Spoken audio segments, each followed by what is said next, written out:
What's up, XRP family? Thank you guys for joining the video for today. We have some interesting stuff to go into.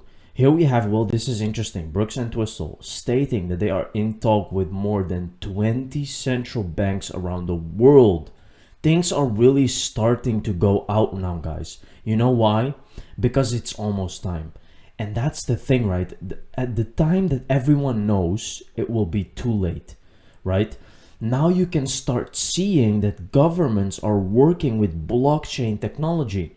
These things are coming out now, but these things were being built long before. When the XRP community was always saying that XRP will be used, people laughed. And now it's actually happening and they're actually saying it. And that's what's crazy, guys. You see, it all began with speculation. But right now we are very, very close to things being implemented. Let's take a look at this video, guys, where Brooks and Twistle actually says that they are active in 70 plus countries. Let's take a look. The policymakers themselves are also, working within the framework of their own governments, working with the technology.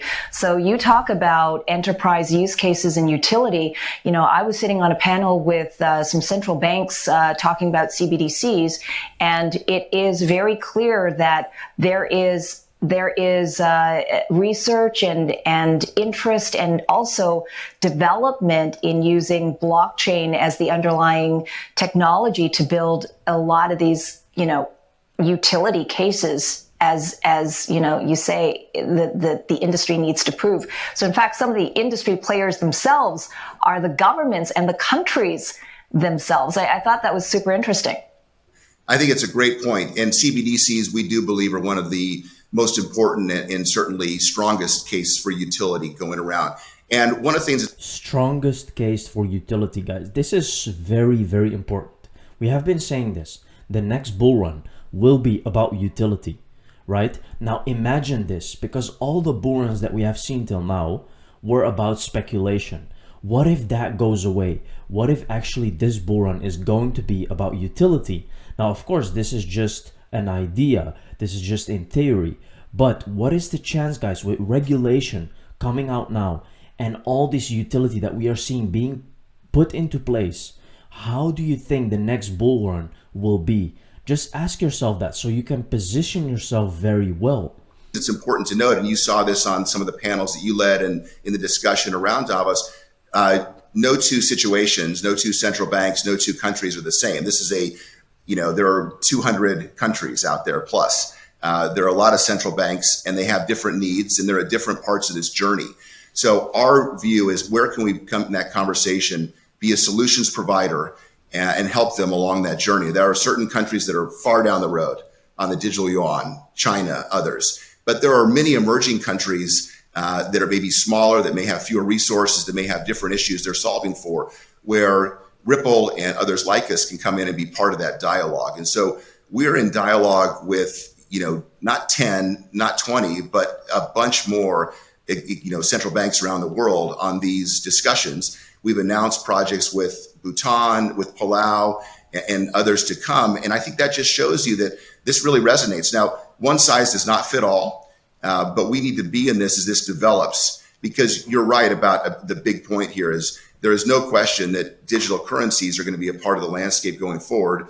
And every country has to have an answer for their own constituents, their own governments, as to what it will do and how it will impact. And most importantly, we think in the positive case, how it can really drive economic growth. Very, very interesting, guys. Now you saw that Ripple is on the board, guys. Ripple is on the forefront of this and they are not slowing down, even if they are in a lawsuit. So really ask yourself, guys, what this lawsuit is all about. The future of digital asset. Ripple is involved in this. Dates March 2nd and 3, not 2024, 2023. That was a mistake. So this is actually tomorrow and the day after. They will talk about the future of digital assets, where you can see in Washington, D.C., hosted in partnership by the Milken Institute, UNC's Keenan Institute of Private Enterprise, and Duke's Fuqua School of Business. So you can see, guys, that things are really starting to take place, right? Here we can see Ripple BIS XRP Group 2B. We need more than 1% crypto asset exposure for the banks. Large exposures framework. They are scared, right?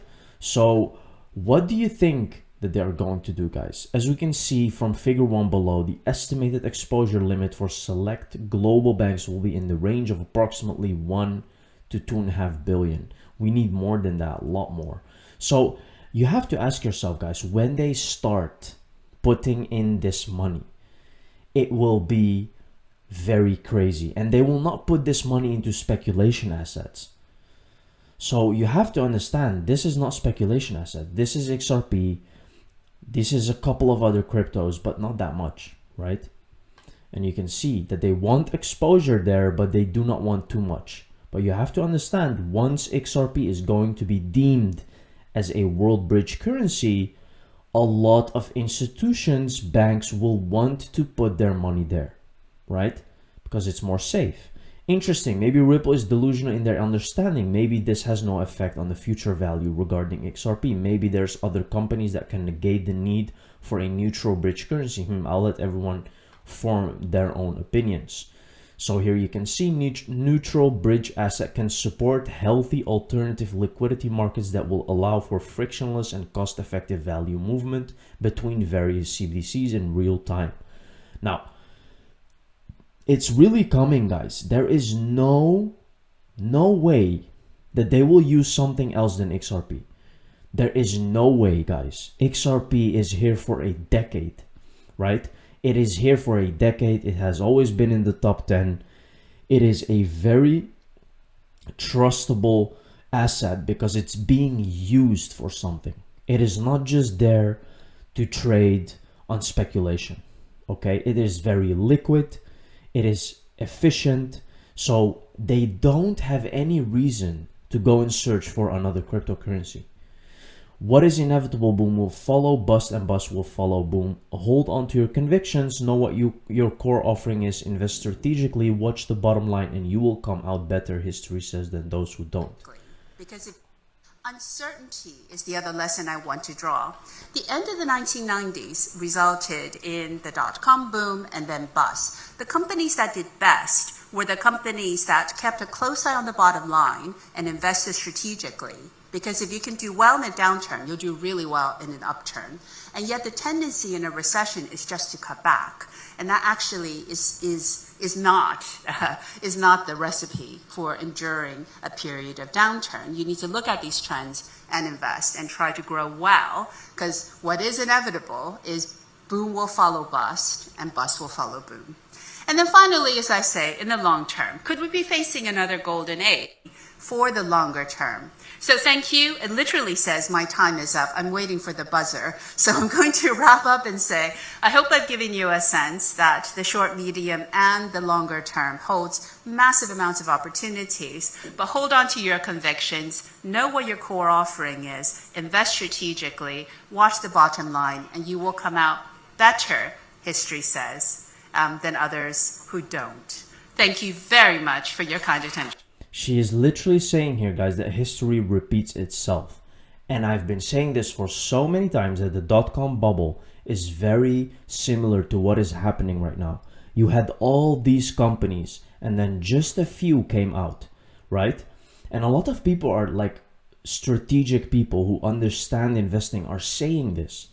It is the same, guys. It's going to be 10 or maybe less cryptocurrencies out there that are going to be used, and those are going to be huge, absolutely huge, right?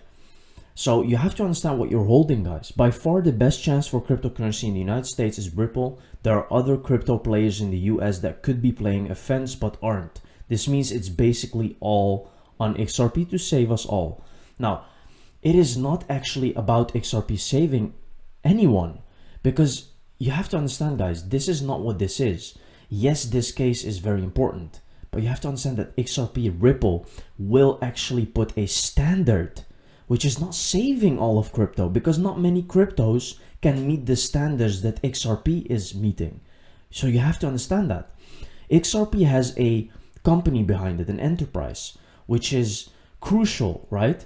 And it is being used, it has utility. So that standard that it's going to put out there, like the Howey test, something similar like Ripple test or something like that, that will actually be the standard of future lawsuits for crypto. But it will not just save crypto. It's not like that, right? A lot of people think that, but I don't think that's the case here, guys. We have to understand what's going on. They're putting Ripple, they're putting XRP as an example for other cryptocurrencies. Thank you very much for watching this video, guys. See you in the next one. Cheers.